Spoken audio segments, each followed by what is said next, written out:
Android tablets यहाँ पे खत्म हो रहे हैं। अरे मेरे कहने का मतलब यहाँ पर ये कि पिछले कुछ समय में एंड्रॉइड टैबलेट का जो शिपमेंट है वो 50% से भी कम हो गया, यानी कि पिछले 10 साल के अंदर सबसे लो शिपमेंट एंड्रॉइड टैबलेट के अंदर हिट कर रहा है। और जो लोग हैं वो उतने ज्यादा एक्साइटेड नहीं है टैबलेट्स लेने के अंदर, यानी कि एंड्रॉइड की बात कर ले, आईपैड की बात कर ले, प्रोडक्ट्स यहाँ पर अच्छे आ रहे हैं, लेकिन बात है कि जो लोग हैं उन्हें वो उतना अट्रैक्ट नहीं कर रहा है, क्योंकि लोगों को लगता है कि उनके पास ऑलरेडी एक मोबाइल फोन, एक लैपटॉप है, टैबलेट उतना ज्यादा यूजफुल रह नहीं गया। अब पीछे की कहानी क्या है, कहां से टैबलेट की शुरुआत हुई, क्या चल रही है कहानी और क्या हो सकती है फ्यूचर में टैबलेट की स्टोरी, स्पेशली एंड्रॉइड के अंदर, वीडियो के अंदर बात करते हैं। और बाय द वे एंड्रॉइड 13 का एक वीडियो काफी अच्छा मैंने बनाया है, लिंक दे रहा हूं बटन के अंदर, जाके चेक कर लेना। एंड्रॉइड 13 को हमने वहां पे चेक किया था गूगल पिक्सल 6 से में। तो सबसे पहले बात करता हूं आखिर एंड्रॉइड टैबलेट की शुरुआत कहां से थी। देखो जब आईपैड आया था उसके बाद से हर मोबाइल फोन की कंपनी एंड्रॉइड टैबलेट बनाने लगी थी, यहां तक कि उस जमाने में पॉपुलर गूगल ने भी अपना नेक्सस 7 टैबलेट बनाया था, जो कि अफोर्डेबल था, प्राइस भी अच्छा था, सॉफ्टवेयर भी अच्छा था और एक अच्छा एक्सपीरियंस दे रहा था।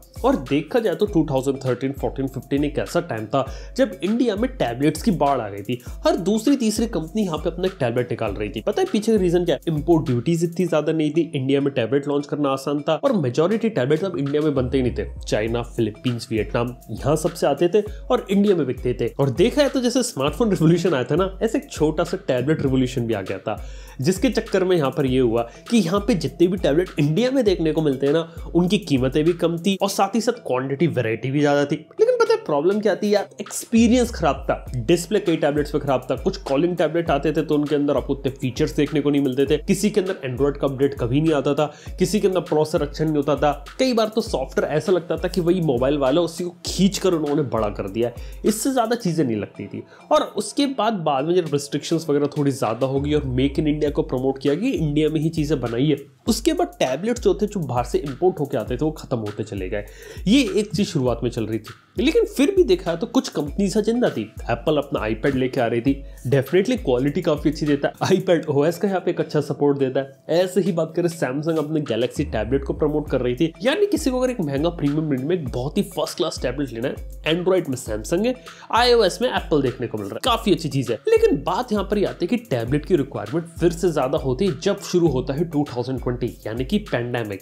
अब पैंडेमिक में एक चीज तो ये हुई थी कि यहाँ पे जो लोग थे वो घर में बैठे थे, स्टूडेंट्स घर में बैठे थे, कई लोगों को वर्क फ्रॉम होम करना था, कई लोगों को ऑनलाइन क्लासेस लेनी थी और ई एजुकेशन, ई लर्निंग थोड़ा ज्यादा प्रमोट हो रही थी। और इन सब के चक्कर में टैबलेट इंडस्ट्री में एक बड़ा सा बूम आता है, यानी कि काफी सारे लोग हैं जो लैपटॉप अफोर्ड नहीं कर सकते महंगा 30-40 हजार का, सोच रहे थे कि 15-20 हजार में सस्ते में एक ऐसा टैबलेट मिल जाए इसमें स्क्रीन बड़ी हो ताकि हम पढ़ाई कर सके, अगर हमें कुछ सीखना है, स्टडी मटेरियल है तो उसे स्टडी कर सके, ऑनलाइन क्लासेस अटेंड कर सके, वीडियो लेक्चर्स देख सके। और ये सब के चक्कर में इंडिया में खास तौर पे यहाँ पे जो टैबलेट होते हैं उनकी सेल्स दोबारा से शुरू हो जाती है और ये चीज कंपनीज को भी दिखती है। और इसी के बाद काफी सारी बड़ी कंपनीज अपने अच्छे टैबलेट्स निकालती है या लेनोवो टैबलेट्स को निकालती है। साथ ही साथ क्या आप लोगों को मालूम है कि लेनोवो ने ऑलरेडी पार्टनरशिप कर रखी बायजूस जैसी कंपनी के साथ, जहां पे उसके साथ कोलैबोरेट करके ये लोग अफोर्डेबल सीरीज में टैबलेट निकालते हैं। बायजूस का जो सॉफ्टवेयर होता है प्री लोडेड होता है। ऐसे भी रिसेंटली मोटोरोला ने टैबलेट निकाला था, लास्ट ईयर रियलमी का पैड आया था, ऐसे ही इस साल Xiaomi का पैड 5, ये सब प्रोडक्ट्स यहाँ लॉन्च होते हैं। और देखा जाए तो काफी इंटरेस्टिंग कैटेगरी है और देख के ऐसा लगता है जहां पहले काफी खराब टैबलेट आते थे अब आपको एक अच्छी क्वालिटी की टैबलेट देखने को मिल चुके। लेकिन बात यह कि अभी हम एक पोस्ट पैंडेमिक एरा में पहुंच चुके हैं, जहां पे देखा है तो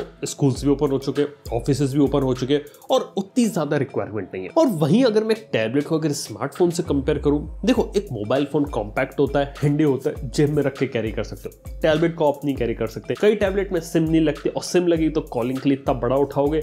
ऊपर से बात की जाए तो स्मार्टफोन जितना पर्सनल डिवाइस, जितनी चीजें आप उसमें कर सकते हो वो सारी फंक्शन टैबलेट में है, लेकिन अपने फॉर्म फैक्टर बड़ा होने के कारण उतना पर्सनल डिवाइस नहीं बन पाया। और वहीं बात करें सॉफ्टवेयर अपडेट, एक मोबाइल फोन में बेटर आती है, एक बेटर चिपसेट आपको मोबाइल फोन में देखने को मिलता है, बेटर कैमरा देखने को मिलता है, काफी सारी चीजों का एक्सपीरियंस है। तो इससे अगर मैं कंपेयर करूं स्मार्टफोन और टैबलेट को, जहां टैबलेट के पास एक बड़ी स्क्रीन, बड़ी बैटरी का एडवांटेज है, वो उतनी यूजफुल चीज रहनी है क्योंकि जो लोग है वो ज्यादातर मोबाइल फोन के ऊपर स्विच है। और वही बात करें टैबलेट एक हाइब्रिड कैटेगरी में आता है, जैसे स्मार्टफोन और लैपटॉप के बीच में।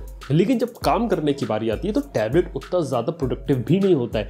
जैसे कि बात करें, एक लैपटॉप पे आप काफ़ी सारी चीज़ें कर सकते हो, ऑफिस का सारा काम किया जा सकता है, लेकिन वो सारा काम क्या टैबलेट पे किया जा सकता है? वेल, ऐसा हम कह नहीं सकते यहाँ पे, क्योंकि चीज़ें काफ़ी ज़्यादा अलग है। लैपटॉप जितना ज़्यादा वर्क के लिए या फिर उसके अंदर जो पावर, जो परफॉर्मेंस मिल रही है, वैसी चीज़ टैबलेट में नहीं आती। यहाँ तक की बात करें, टैबलेट में पता है एडवांटेज होता है बड़ी स्क्रीन का, टच स्क्रीन का, बैटरी लाइफ का, पतला होता है, सिर्फ इन्हीं कुछ के कारण। लेकिन जब प्रोडक्टिविटी की बारी आती है, वो उतना ज्यादा एडवांस नहीं होता। इवन यहाँ पे जो खुद एप्पल है वो ये बोलती है कि यहाँ पर जो आईपैड है वो कंप्यूटर होता है ना, उसका रिप्लेसमेंट है, यानी कंप्यूटर का रिप्लेसमेंट एक आईपैड है। यहाँ तक कि उनके आईपैड प्रो में खुद एप्पल की M1 चिप आती है, लेकिन उससे भी यहाँ पे जो सॉफ्टवेयर होता है वो चीज यहाँ रोकती है। यानी कि सिंपल सी बात है कि यहाँ पे जो सॉफ्टवेयर है उससे अभी और एडवांस होना बाकी है, ताकि वो यहाँ पे कंप्यूटर को रिप्लेस कर सके। और एप्पल ने जानबूझ के आईपैड ओएस को इस तरीके से बना रखा है कि लोग थोड़ा सा ज्यादा पैसा दे और मैक ओएस के पीछे जाए, यानी कि प्रॉपर कंप्यूटर का रिप्लेसमेंट नहीं है। इस हिसाब से देखा जाए तो ये एक कहानी चल रही है। देखो, जो टैबलेट है वो स्मार्टफोन और लैपटॉप के बीच में, और इसी चक्कर में डिवाइड हो रखा है चीजें। जिन लोगों को स्मार्टफोन चाहिए वो फोन लेते, जिन लोगों को लैपटॉप चाहिए वो लैपटॉप लेते।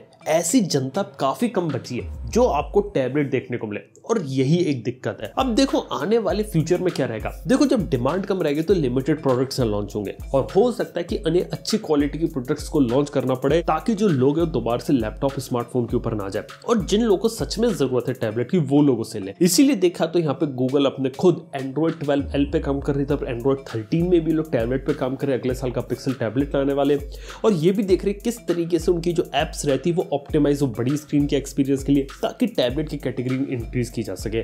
लेकिन एक बात यहाँ जानने वाली है कि टैबलेट का मार्केट उतना बड़ा मार्केट नहीं है जितना एक मोबाइल फोन का, या फिर जितना बड़ा एक लैपटॉप का है। लैपटॉप, मोबाइल फोन अपनी जगह अच्छे हैं, टैबलेट एक बीच की कैटेगरी है, और जिन लोगों को बीच में एक छोटा सा हैंडी डिवाइस चाहिए होता है वो एक कैटेगरी एग्जिस्ट करती है, और कुछ ही लोग यहाँ पे जा सकते हैं। और यही देख के लगता है कि अब टैबलेट का मार्केट उतना एक्साइटिंग रह नहीं गया, ना उतनी महंगी चीज है, ना उतना एडवांसमेंट हो रहा है, ना ही कुछ वैसी चीजें हो रही है। और देख के लग रहा है कि जब दोबारा से जो कमबैक था ना वो भी यहाँ पे थम गया है। लिमिटेड चीजें, लिमिटेड प्रोडक्ट्स, लिमिटेड मार्केट में यही चीजें देखने को मिलेंगी। लोग अब उसका उतना यूज नहीं करने वाले। बाय द वे, मेरा जाते जाते आप लोग सिंपल सा सवाल है, आप लोगों के लिए इंपॉर्टेंट चीज क्या है? मतलब अगर तीन में से कोई एक चीज पिक करनी है तो क्या होगी? स्मार्टफोन, टैबलेट या फिर एक लैपटॉप? ये बात आप मुझे नीचे कमेंट में बता सकते हैं। वीडियो अगर आप लोगों को पसंद है लाइक कर देना, चैनल को सब्सक्राइब कर देना। खुद देखने के लिए हम सुन लो नेक्स्ट वन में। Good bye.